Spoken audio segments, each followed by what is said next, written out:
Buenas tardes, amigos, amigas. Bienvenidos al Conversion Thursday. Hoy estamos en familia, nadie nos ve porque no hay streaming, así que si queréis venir para más adelante, vosotros mismos, mejor, que así nos oiremos todos mejor, estaremos más aquello en familia, familia. Pues bienvenidos a la edición del mes de mayo. Hoy hablamos de Cloud Computing y estrategia digital. Ya sabéis, el Cloud Computing avanza a pasos agigantados. Esta tecnología que permite subir los datos, nuestros datos a infraestructuras, servidores de terceros y nosotros podemos acceder desde Internet. Hoy hablaremos de cómo afecta el Cloud Computing a nuestra estrategia digital, al SEO, a la optimización web. Resolveremos vuestras dudas. Como siempre, estamos abiertos. Habrá un turno de preguntas y al final podéis hacer preguntas cuestiones que nos hayan quedado claras, no hay ningún problema. También, como que estamos en familia, si una cosa no la veis clara, podéis levantar la mano y cualquiera de los tres cracks que tenemos hoy os responde. Para los que no nos conozcáis, el Conversion Thursday nació aquí en Barcelona hace ya 8 años, la 8ª temporada. Nació de la mano de Pere Rovira y el alma mater del Conversion. Y de aquí pues fueron surgiendo los demás conversions que hay en toda España, que de manera estable sobre todo se celebra en Madrid, en Sevilla, también hay diferentes versiones en Galicia, a veces en Girona, hay diferentes versiones y luego sí que de manera estable también en UK, en Londres y en Manchester también se celebra. Bienvenidos al club, entonces, si no nos conocíais, cada mes pues intentamos organizar una charla alrededor del marketing online, alrededor de la analítica web.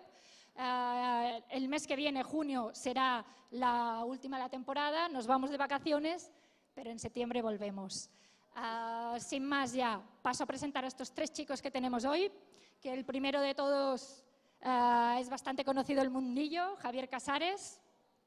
Es experto en SEO, en optimización web y ahora desde hace ya un año se ha puesto en una gran aventura. Es cofundador y desarrollador de la plataforma GenApp para promocionar aplicaciones móviles. Luego al centro está Sharif Jano, que es ingeniero en telecomunicaciones, tras pasar por empresas como IBM o Infojobs. Ahora se ha lanzado también a la aventura de la creación de MedPrivé, que es un e-commerce líder en la venta de tratamientos médicos. Y el que nos quedaba es Ángel Pérez, es ingeniero también en telecomunicaciones y con más de 14 años en experiencia en proveedores de servicios de IT. Actualmente él es director de producto en Claranet, que es un proveedor europeo de hosting. Entonces, empezamos ya. Os cuento un poco la estructura por si no nos conocéis. Hoy haremos una mesa redonda. Lo que sí que es verdad que empezaremos con una pequeña presentación para situar qué es el Cloud Computing y luego ya abrimos la mesa redonda alrededor de una serie de preguntas, para acabar con el turno de preguntas. ¿Sí?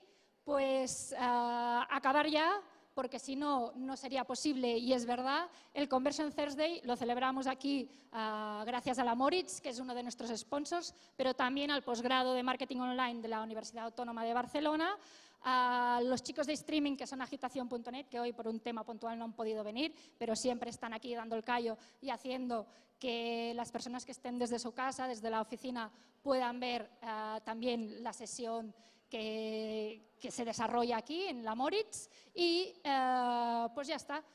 ¿Quieres? Para situar, empezamos con la breve presentación que has preparado. ¿Vale? Muy bien, buenas tardes. En primer lugar, agradecer a la organización del Conversion la posibilidad que me brinda de estar aquí con vosotros. Como comentaban, soy Ángel Pérez, soy el director de producto de Claranet España y voy a hacer una presentación muy corta de unos 5 o 6 minutos sobre Cloud Computing. Supongo que todos vosotros en estos últimos años estáis escuchando cada vez más que hay más servicios en la nube, entonces vamos a sentar las bases porque al final hay mucho marketing detrás de la palabra cloud. Sí que es verdad que cada vez hay más servicios en la nube y más empresas llevan sus aplicaciones y procesos de negocio en la nube.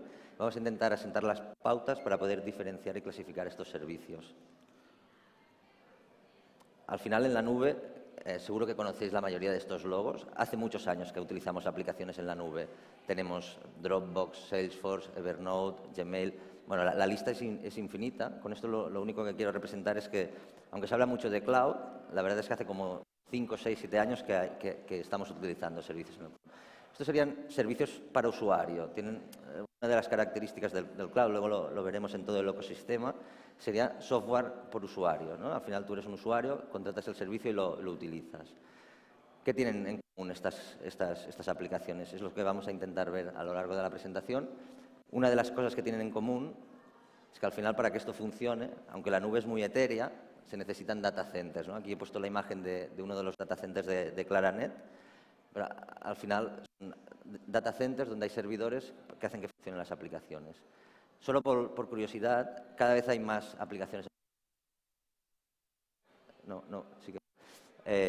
Un dato, actualmente en el mundo se calcula que hay 1.000 millones de servidores, de los cuales más del 50% están en Estados Unidos. En España tenemos más o menos 1 millón de servidores. Al final también es un indicador del grado de desarrollo del país. Bueno, si entramos un poco más en detalle, ¿qué tienen en común todos los servicios de cloud? Hay una arquitectura técnica que, con algunas particulares, siempre se cumple. La primera y la más básica, requieres de un data center. En este data center alojas un hardware, servidores, storage, electrónica de red, y sobre este hardware empiezas a añadir herramientas de software que te permitan gestionar, ¿no? Uno de los elementos clave sería el hipervisor, que te permite automatizar la mayoría de tareas de mantenimiento y de gestión de este hardware. Por encima tendríamos la capa de orquestación, que te permite gestionar diferentes plataformas y hipervisores al mismo tiempo y facilita una interfaz amigable para el usuario, que sería otra de las características. Por último, se puede paquetizar esto en un servicio puramente cloud, que sería el servidor cloud. Seguramente habéis visto por internet muchas ofertas de servidor cloud, ¿no? Serían máquinas virtuales. Y sobre estas máquinas virtuales paquetizamos y podemos configurar cualquier tipo de servicio o aplicación que consideremos, desde servidores de ficheros, servidores web, bases de datos, etcétera. Como no, todas estas infraestructuras son mantenidas por sistemas de monitorización y técnicos 24/7 y se ponen a disposición del cliente a través de Internet.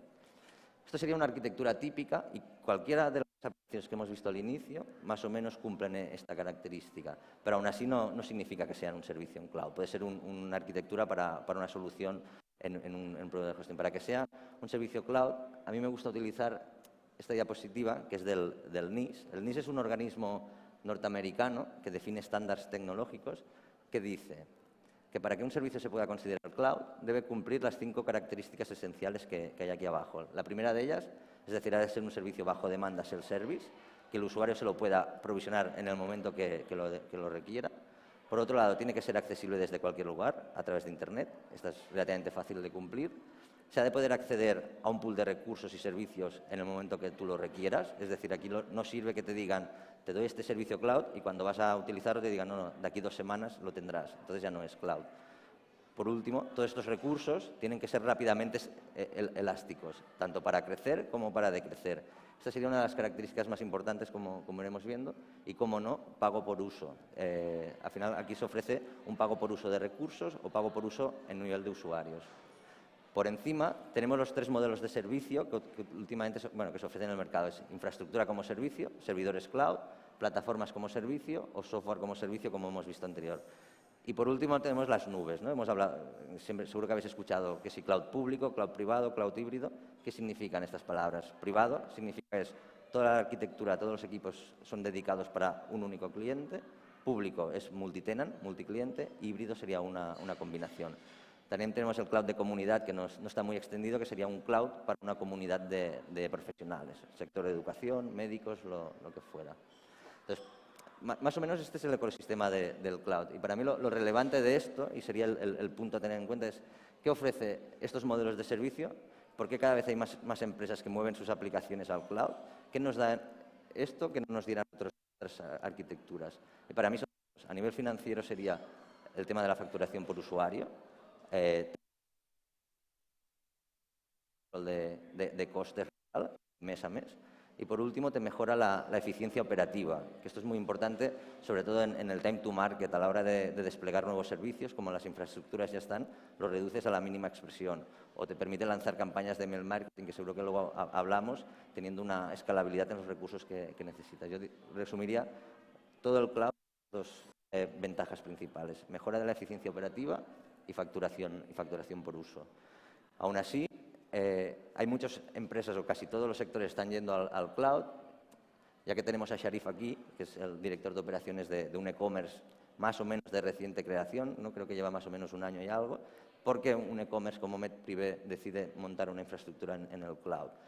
Nosotros más o menos entendemos que un e-commerce tiene unas características que siempre tiene que estar disponible. Es decir, Sharif o cualquiera que tenga una tienda online no se puede permitir que haya un error, ¿no? Con lo cual tienen que ser estructuras en alta disponibilidad, con balanceo de carga, que te permitan tener siempre tu tienda abierta. Por otro lado, rapidez. No podíamos permitir que voy a comprar un producto y que la web tarde en cargar. Como usuario me voy a otra web, ¿no? O sea, conseguir minimizar la latencia, y esto también es un elemento clave para todo el tema del posicionamiento SEO, que seguramente Javier nos dará más detalles, ¿no? Tenemos que tener la mínima latencia posible. Por último, son soluciones 24/7. Aquí las tiendas no cierran, ¿no? Tiene que estar siempre funcionando las 24 horas del día.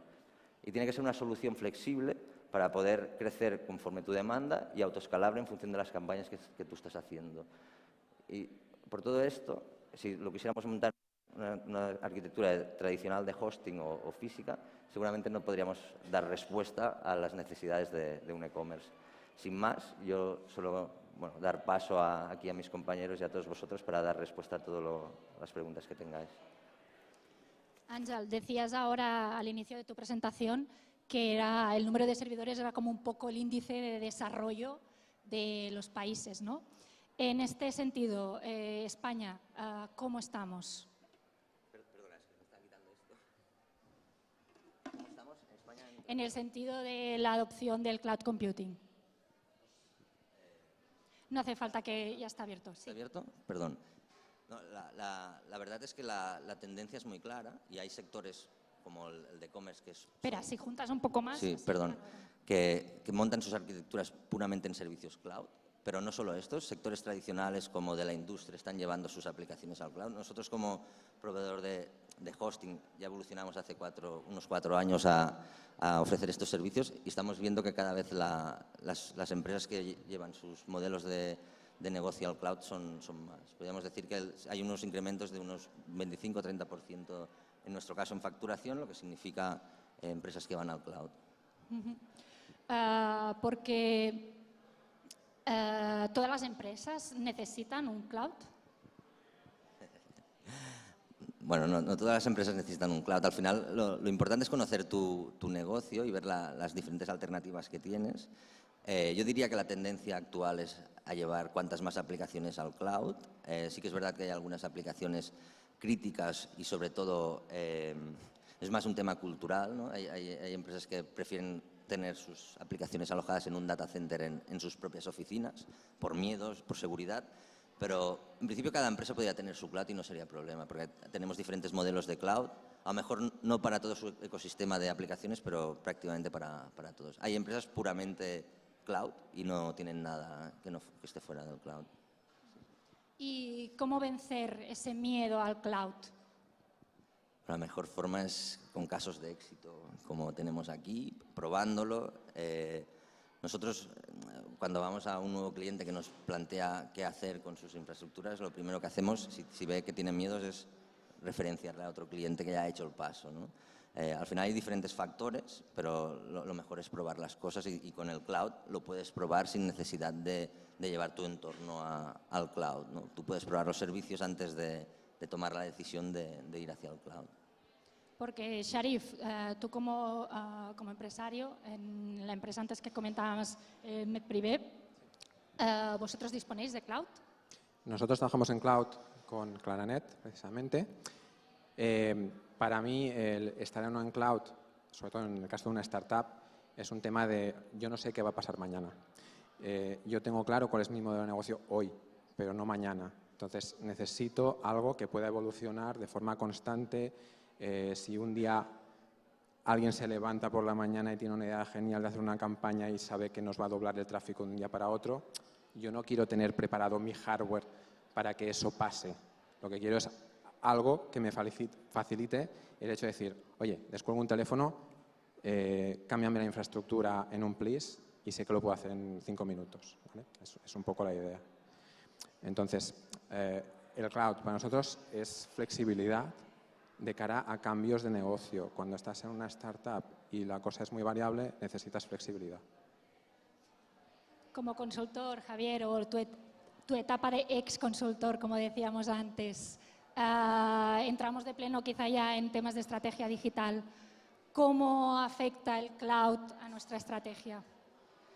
A ver, yo llevo prácticamente 8 años utilizando virtualizaciones y demás, lo que antiguamente no era cloud, pero realmente lo era. Normalmente nosotros seguimos utilizando nuestro proveedor de siempre, que ha virtualizado todo y al final técnicamente tiene cloud, pero para nosotros no lo es, porque para mí el cloud, independientemente de la flexibilidad y tal, que para mí es quizá el factor más importante, que es el tema de en cada momento saber o poder estirar o encoger las máquinas, el cloud tiene un factor más, que es el tema de la geolocalización, que es que físicamente la información no está en un sitio concreto, no tiene por qué estar en un sitio concreto. Y yo creo que ahí se ha distorsionado mucho la información sobre el cloud y es un error. Yo creo que prácticamente, seguramente de lo que estamos aquí, el 95, por no decir el 99% de los que estamos, no necesitamos ese servicio de cloud al uso, ¿vale? Sí que está bien tener la información o saber en qué data center, porque también legalmente hay unas lagunas todavía importantes. Entonces, yo, por ejemplo, si alguien usa Amazon, técnicamente hay que estar en Europa. Nosotros no podemos poner proyectos, o sea, un tío de España, una empresa española, no puede poner un proyecto suyo en Estados Unidos legalmente. Y el cloud hace que eso no sea así. Entonces, hay una serie de lagunas que todavía están ahí un poco al margen, pero bueno, también hay otro factor que creo que es muy importante y esto es una cosa que suelo explicar bastante, que llevo varios años diciendo que en España están los mejores SEOs del mundo. Y básicamente se resume en 2 temas. Por un lado, porque somos muy conscientes del tema multidioma, pero también somos muy conscientes del tema multipaís, que eso prácticamente no pasa en ningún otro país del mundo. ¿Por qué? Porque nosotros tenemos muchísimo tráfico de Latinoamérica, que eso está en la otra punta del mundo, y a nivel de infraestructura es una jodienda, pero enorme.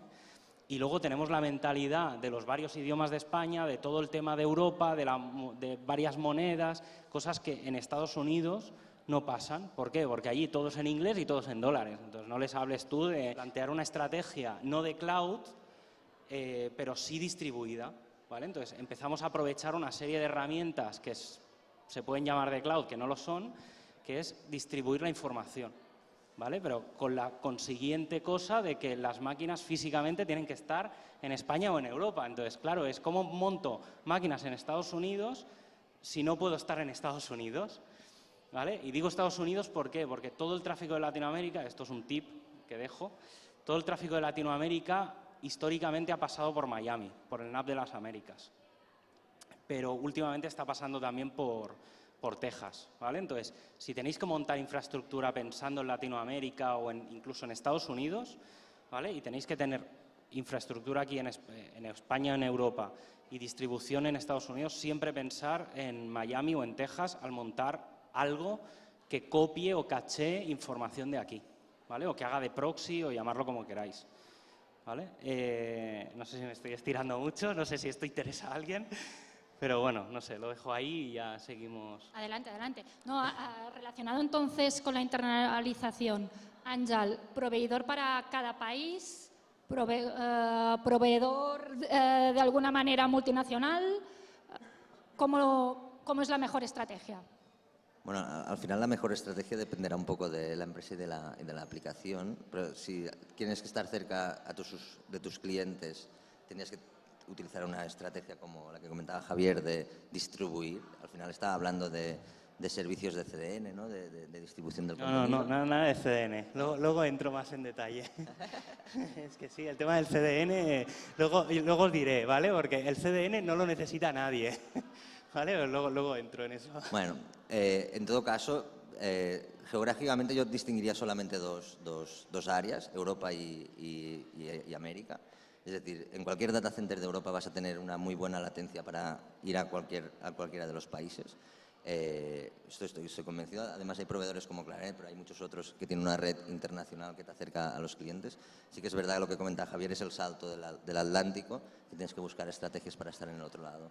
Al final dependerá un poco de dónde estén tus usuarios.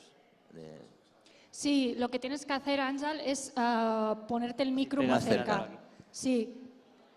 Perdón. Si quieres, brevemente, resume otra vez, porque Sí. creo que no se ha escuchado muy bien. No, al Sí. final yo creo que geográficamente solo hay dos áreas a tener en cuenta, que es lo que sería América y Europa, en cuanto a cercanía a tus usuarios por temas técnicos y de latencia, ¿no? Albergar cualquier aplicación en un data center europeo vas a tener una mínima latencia hacia tu cliente. Sí que es verdad, como decía Javier, que si tus clientes están en Latinoamérica hay un salto, con lo cual tendrías que buscar estrategias para acercarte. Esto por un lado, pero luego siempre dependerá un poco también de si realmente vas a atacar o no los países y por otros temas legales o de acceso al mercado, a lo mejor es razonable tener presencia en todos los países que estés. Por ejemplo, una cosa que no has comentado en la diapo que me ha sorprendido es que no has hablado de la conectividad, que por ejemplo para temas de SEO es básico. Bueno, sí, tienes razón. Lo he intentado hablar cuando decía rapidez en el tema del e-commerce. Al final, una de las características principales o más importantes que tiene que tener cualquier proveedor o servicio cloud tiene que estar muy cerca de Internet, es decir, tener una muy buena conectividad para minimizar la latencia, como comentaba Javier, que es clave para el tema del SEO y el posicionamiento. Y desde el punto de vista de SEO, el tema de estar en la misma conexión que está Google o está Bing o está Yahoo. Bueno, al final, para tener una buena conectividad existen dos estrategias. Y la principal es hacer peering cuantos más actores de Internet. Al final, todo esto se basa en Internet, que seguramente es la primera gran nube. Y aquí en Internet hay muchos proveedores y cada uno gestiona sus IPs. Pues ya por definición, si tú quieres minimizar la latencia, tienes que hacer peering con estos proveedores. ¿Esto qué significa? Yo soy un proveedor de Internet, Sharif es otro proveedor de Internet, yo me paso las IPs sin ningún salto. Y existen puntos de intercambio de tráfico en todos los países del mundo. En España tenemos, en Madrid, principalmente sería Spanix, en Cataluña Cannix, pero luego en cada uno de los países del mundo existen. Entonces, para que un proveedor de Internet minimice o mejore la conectividad, tiene que tener presencia en estos puntos y hacer peering. Y luego conectarte. El peering, entre comillas, es gratuito. Y luego pues, tener una política de enrutamiento y de proveedores Tier 1 que se comentan muy buena. Esto un poco creo que daría respuesta a tu pregunta. Si queréis doy otro truquito, ¿vale? Es idea para si alguien se pone a pensar. La conectividad que utiliza Google, voy a hablar principalmente de Google porque al final no nos engañemos, es lo que hay. La conectividad que tiene Google en Estados Unidos, el carrier, digamos, de tráfico es uno, en Europa es otro, lo que significa que si buscáis hosting en Estados Unidos, fijaos bien en la conexión que utiliza Google internamente, no os voy a decir qué carrier es, porque a mí me costó muchos años saberlo, pero bueno, ahí dejo la perla. Y en Europa utiliza otro, lo que significa que os comento esto, por ejemplo, porque yo tengo en Webmaster Tools, no sé si los que lo tengáis y sepáis un poco, situéis donde os voy a indicar, hay una sección donde hay 3 gráficas, ¿vale? O 3 líneas, una azul, una roja y una verde. La última indica un poco el tema de los tiempos de conectividad, ¿vale? Esta cifra, la media, debería de estar por debajo, para estar bien, por debajo de 250 milisegundos. Es decir, Google debería de tardar menos de un cuarto de segundo para ir bien. Todo lo que sea por encima de un cuarto de segundo, a Google no le mola. Y ya por encima olvidaos, ¿vale? Esto afecta directamente, es directamente relacional con temas de SEO. Es decir, si vosotros veis la gráfica de las 3 gráficas, veis la última que baja y las otras 2 suben. Es pero además es inmediato, o sea, en el mismo momento en el que baja, el resto sube. Esto implica que es muy importante el tema de la conectividad y dónde tenéis alojadas las webs, y que Google esté conectado con vuestro data center. Para que os hagáis otra idea, yo tengo una de mis webs, que en este caso está en Estados Unidos, está a 25 milisegundos. Es decir, está a 0,025. Es una décima parte de lo que Google pide como normal. ¿Esto qué significa? 25 milisegundos es físicamente imposible, ¿vale? En Internet es físicamente imposible, a menos que se dé un caso, que es que estés en la misma fibra óptica, ¿vale? Y me atrevo a decir que estés en la misma sala o en el mismo edificio donde está Google, ¿vale? Entonces, Google, lógicamente, no tiene todos los servidores en Mountain View en Estados Unidos, sino que está repartido por sitios. Antes os he dado una pista de dónde están, ¿vale? Entonces, si queréis realmente mejorar SEO, hacer mucho foco, investigar, probar, lo que decía Ángel antes, probar, no os dé miedo. Yo he probado un montón de ISPs y una de las cosas básicas que miro es, entro dentro del ISP y hago un ping contra Google a ver cuánto tarda, ¿vale? Simplemente por saber cuánto tarda mi web o mi máquina en llegar a Google. Y hay que llegar a números ínfimos. En Miami, ya os digo, está dentro del NAP de las Américas. Si queréis hosting en Estados Unidos, buscar hosting en el NAP de las Américas. Está hipersaturado y es difícil encontrar hosting allí, pero hay proveedores, ¿vale? Ahí queda el tip, si a alguien le sirve, espero que sea útil. Ángel, ¿quieres rebatir? No, solo para añadir un comentario. En Europa puedes hacer peering con Google en links, que sería el punto neutro que hay en Londres. Entonces, no vas a poder tener servidores donde esté Google, pero tienes que buscar un proveedor que haga peering con Google y al final tienes que saber un poco los trucos que comentaba Javier, ¿no? Y lo que pasa es que Londres es caro. El hosting en Londres es caro. No, pero, por ejemplo, buscar un proveedor que haga peering en Londres y que te ofrezca el servicio desde España. Esto, bueno, no quiero hablar de Claranet, pero es el caso de Claranet. Nosotros somos una multinacional inglesa, pero esto sí que nos diferencia a nosotros de proveedores solo nacionales, ¿no? Al final, nosotros competimos con Athens, competimos con gente de aquí, pero ellos son nacionales. Normalmente hacen peering en España. Entonces, nosotros, al ser una multinacional europea, hacemos peering en todos estos puntos y entre ellos, sobre todo lo que es Londres y Ámsterdam, es donde está Google, Amazon, que realmente son los grandes proveedores de Internet. Tienes que buscar estar cerca de estos puntos. Solo quería añadir una cosita. Antes de hablar de Google y de todo esto, que está muy bien, lo primero que hay que hacer es ponerse en la piel del usuario, que es lo importante. Entonces, esto no es más que una consecuencia de lo que pide el usuario, que es, oye, yo quiero acceder a una web y quiero acceder rápido, no quiero estar media hora delante del ordenador hasta que se cargue. Y ahí pues viene todo lo que... O sea, Google lo que hace al final es una consecuencia de esto. Entonces, medir lo que dice Google está bien, pero tengamos en cuenta que viene de ahí, que viene de la experiencia de usuario. Cuando el canal de venta es Internet, lo decías tú antes, una carga lenta, bueno, incluso un core de suministro, ¿no? Es esencial. Hablamos ahora ya específicamente, ¿no? del e-commerce cloud. ¿Nos cuentas más en detalle, Ángel? Bueno, yo aquí casi que voy a dar paso a Sharif, ¿no? Porque como director de operaciones de un e-commerce de reciente creación y es una startup, pero al final yo lo intentaría resumir en lo que decía, ¿no? Flexibilidad. Cuando eres una startup no sabes cómo te van a ir las cosas, tienes tu plan de negocio, con lo cual es complicado. Necesitas tener control de los gastos, pero poder crecer en función de cómo creces, ¿no? Entonces, yo creo que bueno, podemos distinguir startup o e-commerce, porque hay e-commerce consolidados, ¿no? Atrápalo, Privalia, Sharif también nos puede hablar, que al final se plantean las estrategias de otra manera, ¿no?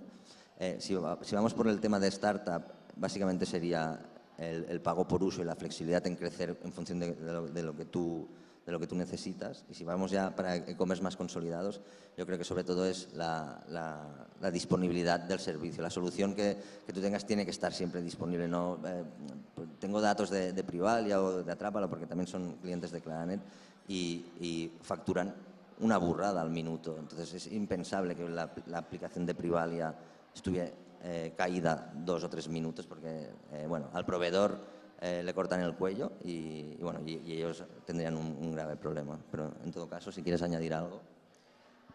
Bueno, no, es exactamente esto, pero también desde el punto de vista de un e-commerce, tienes que ver en qué punto estás de tu negocio, porque no es lo mismo ser un Privalia, que si se te cae la web pierdes miles de euros por minuto, lo sé porque he estado ahí. En cambio, si eres un MedPrivé hace un año, bueno, si se te caía durante media hora, pues no se moría nadie, ¿no? El tema es la flexibilidad que tú tengas en poder reaccionar lo rápido que necesites, con los costes que ello conlleva, ¿no? Y bueno, no, me parece que esté preparado, pero a mí me ha pasado esta tarde. Se nos ha saturado el servidor. Yo le he enviado un mail a Javier, que está aquí, diciéndole, oye, necesito que me des más espacio, ¿no? Pues es un poco la flexibilidad que se necesita en función de lo que pase, que no sabes lo que va a pasar, sobre todo cuando estás empezando y la cosa empieza a caminar. ¿Cómo migro? ¿Cuál es el procedimiento de si soy en un e-commerce y quiero migrar al cloud? ¿Cómo es este procedimiento, esta migración? Bueno, el proceso de migración de cualquier aplicación es un proceso crítico, porque sobre todo si tienes un entorno que está en producción, ¿no? Entonces, hay diferentes estrategias de hacer una migración al cloud. Muchas de ellas es un cambio tecnológico en muchos niveles. Entonces, tienes que ser un e-commerce consolidado, ¿eh? Montas una nueva plataforma en el cloud, incluso cambias la manera como desarrollas, si lo consideras, y luego al final, cuando ya lo has probado y testeado, es cuando decides, por un proceso bastante sencillo, al final todos son IPs, es decir, ahora el tráfico ya no lo envío aquí, lo envío a la otra plataforma, ¿no? Pero al final hay una migración de datos, es relativamente complejo hacer una migración, pero bueno, son procesos controlados y que se realizan. Sí, yo aquí lo que diría es, nosotros estamos justamente ahí, estamos desarrollando una nueva plataforma y vamos a hacer el cambio. Entonces, aquí lo que diría es, a ver, en el momento que tienes que hacer un cambio, ¿qué más da que sea cloud, que sea a otro sitio?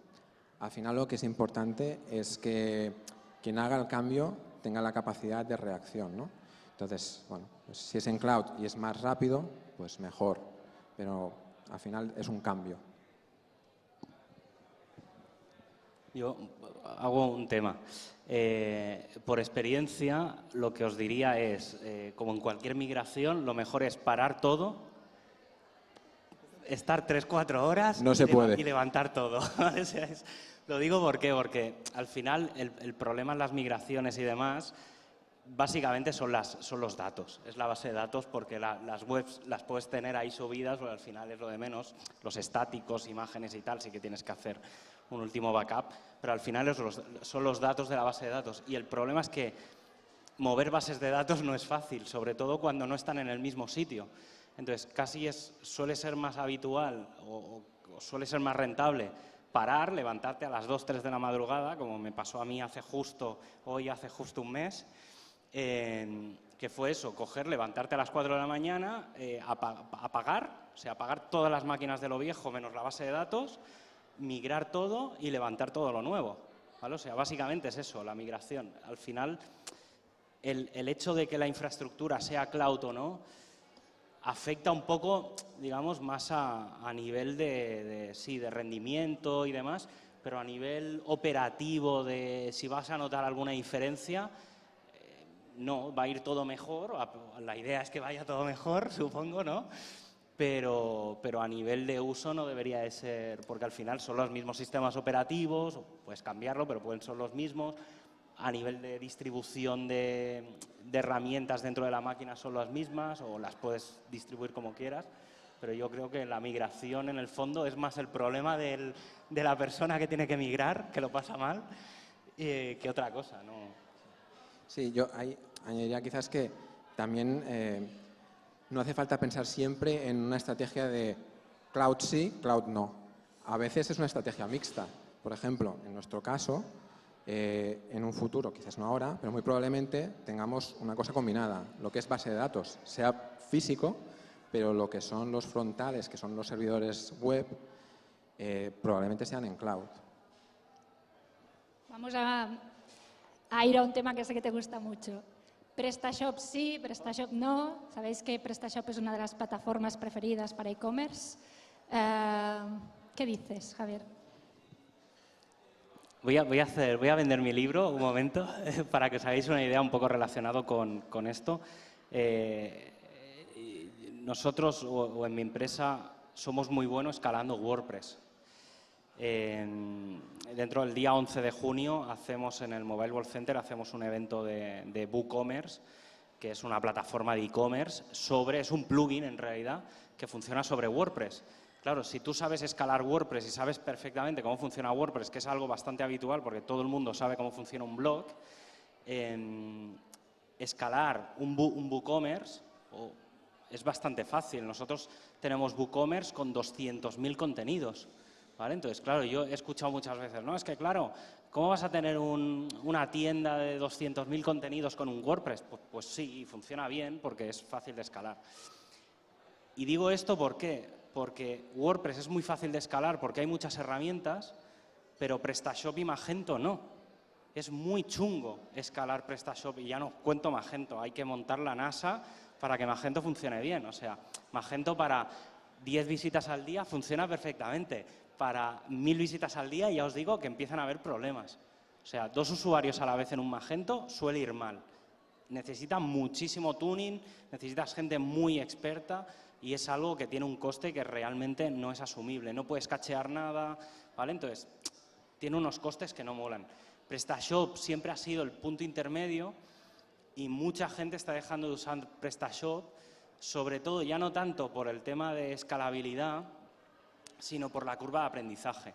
O sea, aprender los softwares o el Lostcommerce o PrestaShop o Magento, aprender a utilizarlo y aprender a hacer el setup es muy complejo, ¿vale? Tienes que saber de muchas cosas de la empresa y no es fácil hacerlo. En cambio, WooCommerce es muy sencillo, ¿vale? Entonces, mucha gente está dejando de utilizar este tipo de plataformas, por un lado, por la curva de aprendizaje, porque lanzar rápido es mucho más fácil hacerlo con un WordPress que no con un PrestaShop o un Magento. Y reconozco que yo todavía mantengo PrestaShops por ahí, que algún día espero que mi socio diga de cepillárnoslo. Y sobre todo el tema ese, aparte del tema de escalar, el tema de la curva de aprendizaje. Porque es que, bueno, no sé si habéis montado alguna vez un PrestaShop o un Magento, pero es que solo hacer el setup, te tienes que recorrer todos los paneles, configurar todo, porque claro, todo viene pensado para Estados Unidos, luego el tema de los IVAs y los impuestos es un caos y tienes que meter plugins y no sé qué, entonces, no sé, yo personalmente, ya digo, o sea, no estoy en contra del software en sí, de PrestaShop y Magento, pero a la hora de escalabilidad y si realmente planteáis una cosa nueva, en plan startup, ya os digo, no vayáis ahí, porque no tiene sentido. Y como un proyecto gordo, como si eso se os vaya de las manos, es muy difícil de gestionar eso. Ya digo, es mi opinión y siempre, lógicamente, voy a tirar para casa. ¿Aquí quieren hacer una pregunta? Si queréis, mirad, que son casi las 8, abrimos el turno de preguntas. Acabamos, si queréis, con ellos, que digan su opinión y empezamos. No, estoy completamente con lo que dice aquí el amigo. Lo único es puntualizar, depende de las necesidades de tu modelo de negocio. Al final, claro, si tienes un e-commerce al uso completamente normal, oye, no te compliques la vida poniendo un PrestaShop o una cosa de estas. Ahora, como tengas algo, nos pasa a nosotros, nuestro modelo de negocio no es lo normal. Entonces, el proceso no es lo normal. Entonces, al final, tienes que hacértelo tú. Si tienes una cosa muy simple, coge lo más simple que haya y céntrate en tu negocio. Luego ya irás sofisticando, pero céntrate en tu negocio. Lo demás, fuera. Y al final, otra teoría, otro truco de emprendedor, esto ya es consejo de emprendedor y de los últimos años, y me he encontrado en el caso, en este último año y medio, en 3 ocasiones, sobre todo si empezáis un proyecto nuevo, no le dediquéis mucho esfuerzo a la parte de tecnología, ¿vale? Y yo soy tecnólogo radical, En ese sentido, lo que me refiero es que no os dediquéis mucho a hacer software, a implementar o demás, porque normalmente, ¿vale? Y esto me ha pasado en todos los proyectos que he lanzado los últimos 5 años, al año, o sea, a los 12 meses, en realidad a los 10 meses, os empezáis a dar cuenta de que eso que tenéis no sirve para nada, ¿vale? Y entonces, ¿por qué? Porque una startup aprende, o sea, o tenéis muy claro el modelo y es una copia exacta de un modelo que ya existe, entonces tenéis que hacer exactamente lo que hace el otro, o si empezáis un proyecto vuestro, sabéis que a los 10 meses vuestro software empieza a fallar por todos sitios. No digo a fallar, sino que no hace lo que tiene que hacer porque no sois capaces de adaptar vuestro negocio. El negocio no se adapta a eso y entonces hay que tirar a la basura, y cuando digo tirar a la basura es que lo único que aprovecháis son los datos de la base de datos, es tirar a la basura el proyecto y hacerlo de nuevo. Esto me lo he encontrado en el último año y medio en 3 de mis proyectos. Uno no lo han hecho y va fatal. Otro han tardado 1 año y medio y ahora que tienen pasta han decidido, que se han dado cuenta después de medio año sin poder evolucionar la plataforma, que hay que lanzar una nueva plataforma. Y por ejemplo, en mi caso de GINAP, nosotros hemos reinventado un sector que es el de promoción de apps. Hace 1 año lanzamos una plataforma que hacía exactamente lo mismo que hacen el resto del mercado y ahora me he encerrado 2 meses, he tirado a la basura todo el código, todo el modelo de datos, lo he hecho de nuevo, lo único que he aprovechado es la importación de datos y claro, entonces ese nuevo modelo sí que está muy pensado en ¿qué? En todo lo que tengo que saber. Infraestructura, el otro día se nos cayó 4 horas en la conectividad, por suerte no se jodieron las máquinas y fue un corte de conectividad. El tema de distribución, el tema de pensar dónde vas a montar todo, porque eso a priori no lo sabes. Entonces, yo os digo, hacer las cosas bien, ese es el secreto, el SEO. El SEO no existe, el web performance no existe, todo, nada, o sea, realmente no existe nada. ¿Por qué? Porque el secreto es hacer las cosas bien. Si lo hacéis bien, ya está, no tenéis que pensar en ningún invento extraño ni hacer las cosas bien. El problema es saber qué es bien, ¿vale? Pero hacer las cosas bien es mi consejo de hoy. Àngel. Yo aquí solo añadir que los e-commerce consolidados que ya llevan una trayectoria de entre 5 y 10 años no utilizan este tipo de software paquetizado, sino tienen equipos de desarrolladores y mucha gente que desarrolla. Y es lo que veo, porque son nuestros clientes, tanto aquí como en España como en el resto de Europa. Sí que es verdad que cuando la gente se plantea montar un e-commerce, si no tiene conocimiento y tal, es mucho más fácil ir a software paquetizado. Entonces, es un poco lo que comentaban, ¿no? Es en función del conocimiento que tengas y al final, luego si creces, a lo mejor vas a tener problemas y vas a necesitar conocimiento para poderlo hacer escalar. He visto que no habéis hecho muchas preguntas. ¿Podríais utilizar el hashtag CTBCN para seguir también la conversación que había por internet? Teníamos preguntas muy a relación con esto, si queréis las enlazamos. Abrimos así un poco más ya el turno de preguntas junto con los ponentes. Voy por aquí al fondo. A ver, ¿me recuerdas quién eras? Vale. Pues para que se te oiga bien, aquí tienes el micro. Gracias. Bueno, me llamo Víctor. Hace poco fundé un negocio, es una tienda online de artículos eróticos y estoy con PrestaShop. Entonces, bueno, estoy empezando, de momento no tengo problemas de escalabilidad y quería saber cuáles pueden ser.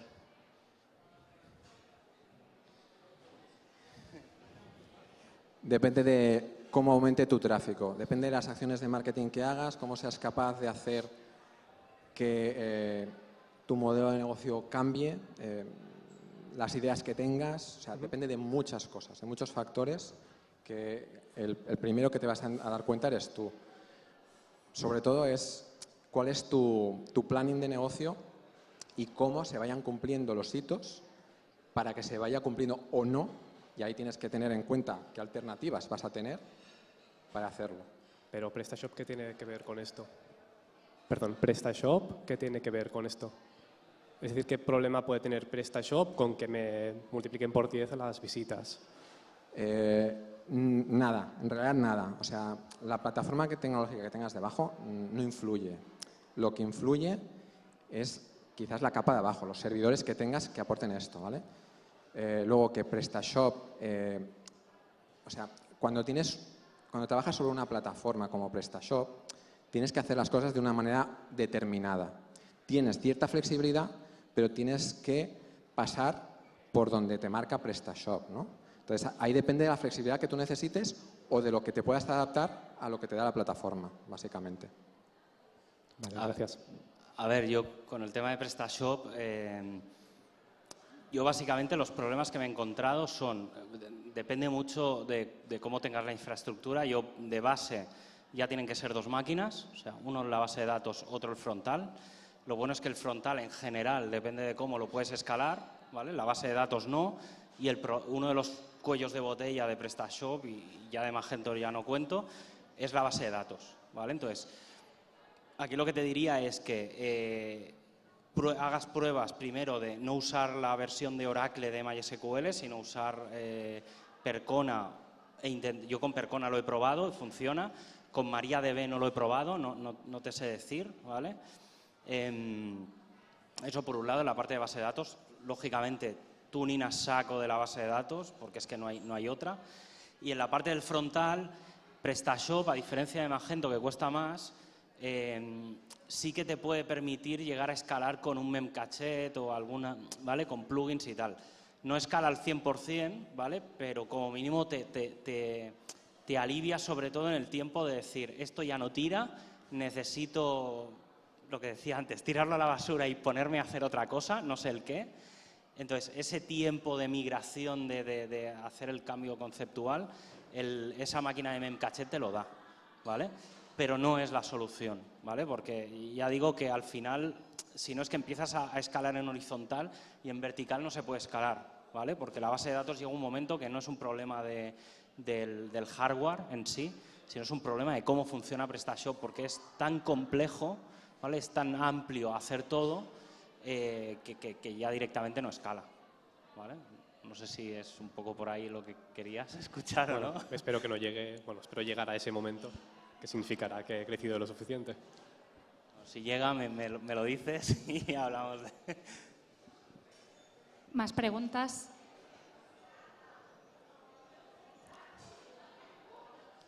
¿Tendrá cerveza doble? ¿No os lo había dicho? No, es bueno. No me creo que aquí nadie haya tenido ningún problema de escalabilidad en la vida. Yo tengo unos cuantos, si quieres. Yo puedo explicar también anécdotas de estas de no dormir. Puedo explicar una muy entretenida de hace 2 años, pero... ¿Nadie tiene problemas escalando su negocio? O sea, ¿todos va bien? Es que no me lo puedo creer, porque entonces os voy a contratar a vosotros de administradores de sistemas. Hola, bueno, mi pregunta es, en el momento de elegir un ISP, si tenéis algún consejo, si el rendimiento siempre es proporcional al precio, o bueno, también supongo dependerá del momento del proyecto, pero bueno, ¿tenéis alguna recomendación?